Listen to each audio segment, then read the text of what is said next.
Oi gente, tudo bom com vocês? Hoje eu tô aqui para fazer então a resenha de dois livros. O primeiro é o Prestes e Mentiras, da Sherwood Emmons, e o segundo é Amor Amargo, da Jennifer Brown. Enfim, o livro, a resenha sobre Prestes e Mentiras já deveria ter saído, porém, deu um problema no meu editor, então acabou que, enfim, metade do vídeo ficou sem áudio. Então eu resolvi gravar junto com isso aqui que eu terminei ontem, porque são livros que trazem assuntos sobre adolescência, sobre, enfim, essa questão toda que eu achei bacana, então juntar em um vídeo só pra, enfim, adiantar logo. Bom, eu vou deixar lá embaixo o tempo certinho que eu vou começar a falar de cada um deles. O primeiro livro aqui que eu quero falar com vocês é o Prestes e Mentiras, da Sherwood Emmons. Esse livro aqui eu comprei nas Americanas, assim, bem despretensioso. Na verdade, minha mãe que escolheu. Ela falou assim, essa capa é maravilhosa. Relevei, mas assim, eu demorei bastante pra pegar esse livro. Primeiro eu vou falar pra vocês um pouco da premissa do livro, e aí eu, enfim, vou explicar o porquê eu não gostei. Primeiro, esse livro aqui ele é um livro, enfim, infanto-juvenil, digamos assim. Então a gente já precisa esperar que a forma como a autora vai escrever para esse público é uma forma com que fique claro que aquilo que ela está tentando passar é errado, e que há um jeito certo de se corrigir. Tá? Guardem isso. Então, qual é a premissa do livro? A gente vai ter, então, essa protagonista, que é a Bethany. Ela mora com a mãe e as três irmãs. O pai, enfim, trabalha fora, então praticamente ele não aparece na história. Ela mora com a mãe dela é super religiosa, super conservadora, aquela coisa. Não se sabe muito bem qual é a religião dela, que ela não fala. E tem um momento da história que ela diz que ela não é católica. Então, enfim, fica no ar aí com a religião dela. E todo verão ela vai com a família dela, né, enfim, pra essa casa de veraneio, digamos assim, onde está a prima dela, a Rihanna Mai, que é a segunda personagem da história. A Rihanna Mai tem uma mãe super problemática, alcoólatra, bate na filha. A própria Rihanna Mai nasceu meio que de uma gravidez indesejada, ela queria um menino, nasceu uma menina, então ela já cresceu num lar um tanto quanto problemático, um tanto quanto desapropriado para ela. E aí, por causa dessas duas situações, de um lado um lar muito conservador e o outro lado muito problemático, faz com que as duas primas, enfim, se unam para tentar, enfim, achar um porto seguro ali entre elas. Porque o que acontece? O livro ele vai se passar na década de 60, no sul dos Estados Unidos. A gente sabe que naquela época os Estados Unidos era um país totalmente assim preconceituoso. Lógico, não é do todo, não estou generalizando, mas a gente sabe que isso acontecia. Enfim, seria uma história maravilhosa, seria uma premissa assim incrível se a autora não começasse a problematizar a partir desse momento. Porque o que ela faz? Ela vai começar então a jogar temas polêmicos como xenofobia, racismo, preconceito.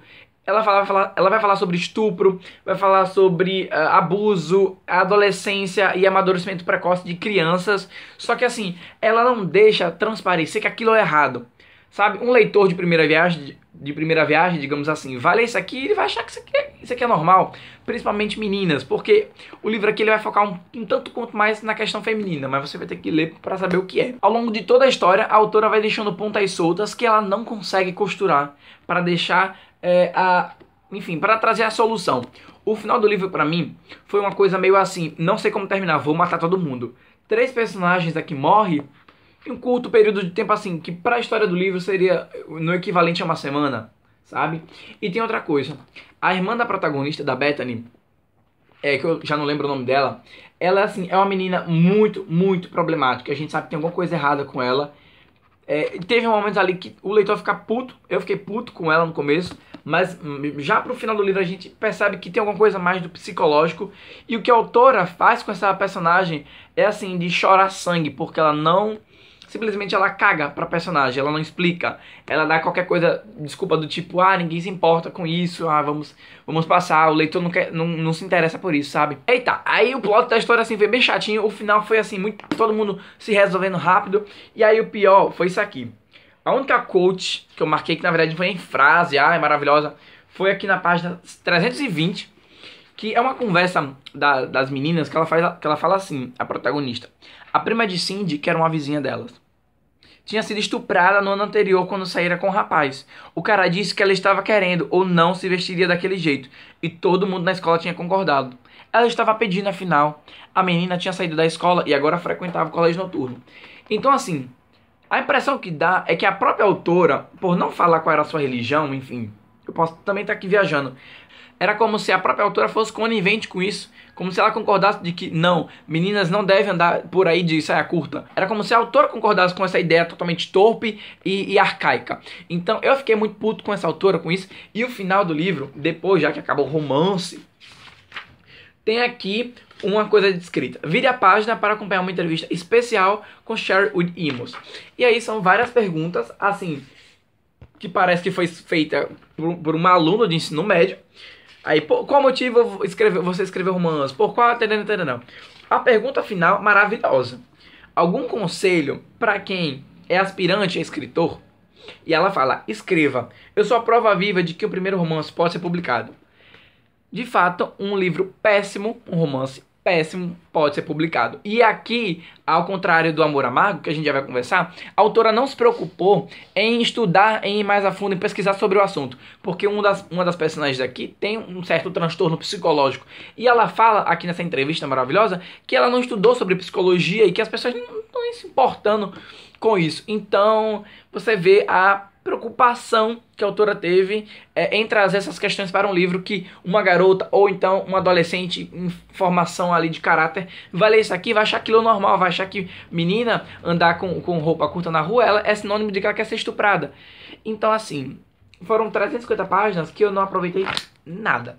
Eu só tô com esse livro aqui para fazer o balanceamento das leituras no final do ano e depois eu vou passar para frente, enfim.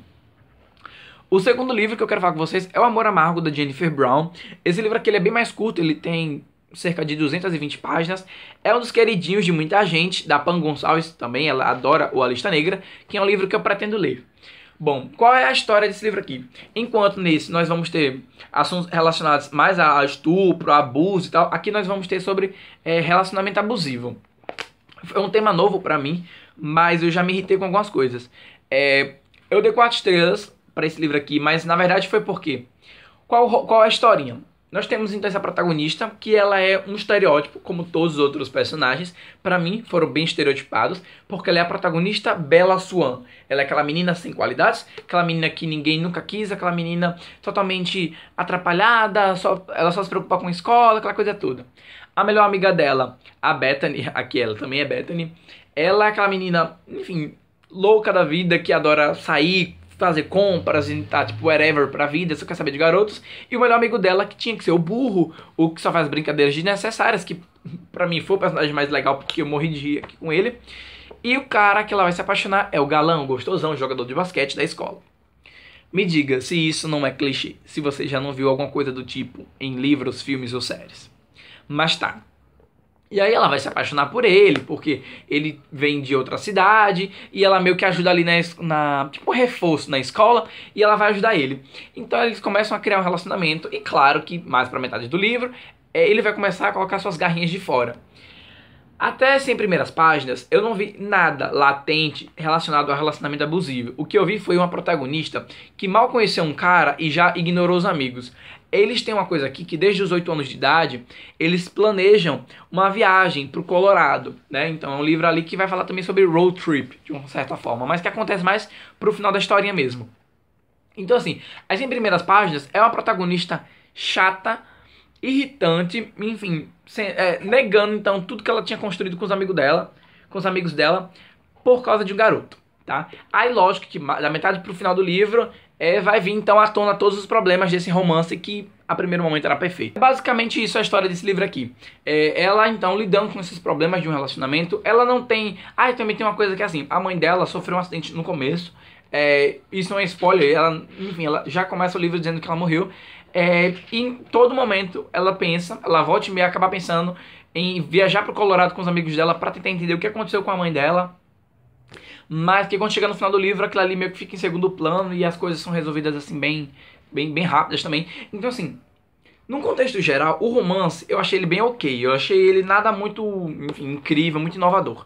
Mas o motivo por qual eu dei 4 estrelas pro livro foi pela importância que ele tem na vida de muitos adolescentes que leram esse livro aqui e acabaram se identificando. Diferente da Sherwood, a Jennifer Brown pesquisou. Já que no final do livro, já depois de que acaba o romance, aliás, tem a nota com a autora, onde ela fala que meio que a forma, o pontapé inicial para escrever esse livro foi um trabalho da faculdade, que ela tinha que falar sobre violência doméstica, então ela consultou diversas pessoas da área, enfim. Ela de fato pesquisou, ela não está simplesmente ali jogando assuntos que ela não entende. E tem aquela coisa de que, se isso acontecesse comigo, eu, enfim, conseguiria passar por cima sem nenhum problema. E depois que eu terminei a leitura, eu fiquei pensando, realmente isso passa pela cabeça do leitor, de que, isso não aconteceria comigo, mas quem tá na pele da pessoa, quem é a vítima, não consegue sair na maioria das vezes e precisa de ajuda. Então aqui, já no final do livro, tem números, tem sites de pessoas, de lugares, de organizações que podem ajudar você, que passa por esses problemas de relacionamentos abusivos. Por exemplo, aqui também tem isso sobre perguntas sobre o abuso. Então assim, há um diferencial em relação ao outro livro que eu mostrei pra vocês. Então assim, é um livro que eu gostei, não tanto pela história dele, não tanto pelo romance, que eu não achei lá essas coisas, mas pela importância que ele tem na vida de muito adolescente que lê isso aqui, se identifica e acaba pegando isso como uma luz. Então, entre esses dois, o Amor Amargo realmente se sobressai. Então é um livro que eu recomendo muito para quem tá querendo estudar mais sobre o assunto, sobre o relacionamento abusivo. Vai com a mente aberta, tá? Vai com a mente aberta porque é aquela coisa que a gente não sabe, a gente não consegue responder e falar por outra pessoa. Enfim, essa foi as minhas duas resenhas. Eu queria saber se vocês já leram algum desses livros. Se vocês já leram, deixa aqui nos comentários, vamos conversar sobre. Então é isso, se você gostou do vídeo, não esquece de dar um like para ajudar a divulgação do canal. Se inscreve aqui embaixo. E é isso, até a próxima. Tchau.